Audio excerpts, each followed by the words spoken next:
Tanggal 31 Januari. Sadarkah Anda akan panggilan Anda? Renungan hari ini dan besok merupakan bagian yang sulit tetapi teramat dalam dari penulisan Chambers. Akan tetapi intinya jelas. Ditekankan bahwa kebaikan manusia dan kesucian pribadi adalah akibat dari penebusan, bukan untuk mendapatkan penebusan. Renungan ini juga mengungkapkan adanya bahaya jika mata kita terpusat pada kesucian pribadi dan menempatkannya di atas keinginan untuk mengenal Allah, sehingga kita tidak pernah sampai pada realitas sepenuhnya dari penebusan.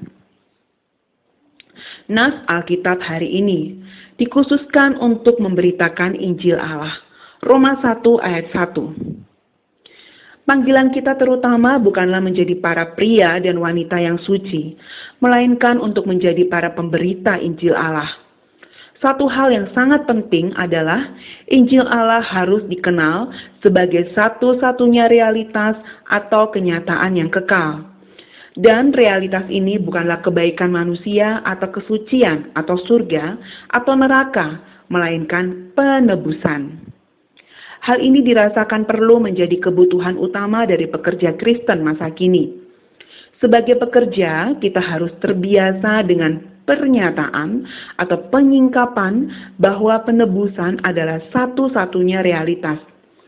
Kesucian pribadi atau perorangan adalah akibat penebusan, bukan penyebab untuk mendapatkan penebusan. Jika kita menaruh iman kita pada kebaikan manusia, kita akan tenggelam bila pencobaan datang.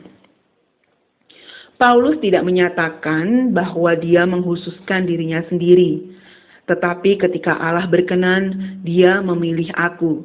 Demikian kata Paulus dalam Galatia 1 ayat 15. Paulus tidak secara berlebihan menaruh perhatian atas diri atau karakternya sendiri.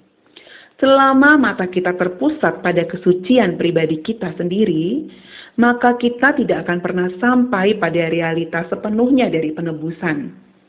Para pekerja Kristen gagal karena mereka menaruh hasrat atau keinginan pada kesucian mereka sendiri di atas hasrat mereka untuk mengenal Allah. Mungkin ada yang berkata, jangan meminta saya untuk dihadapkan dengan realitas penebusan yang kokoh di tengah kecemaran hidup manusia sebagaimana adanya. Apa yang saya inginkan adalah apa yang dapat dilakukan Allah bagi saya, agar saya menjadi semakin menarik dalam pandangan saya sendiri. Berbicara demikian merupakan tanda bahwa realitas Injil Allah belum menyentuh diri saya. Dalam hal seperti itu, tidak ada kerelaan meninggalkan segalanya dan memberikan diri secara sepenuhnya kepada Allah. Allah tidak dapat membebaskan saya selagi minat saya hanya tertuju pada diri atau karakter saya sendiri. Paulus tidak melihat ke dirinya sendiri. Dia sepenuhnya berhenti dan menyerahkan diri dan dipisahkan oleh Allah untuk satu maksud, memberitakan Injil Allah. Roma 9 ayat 3.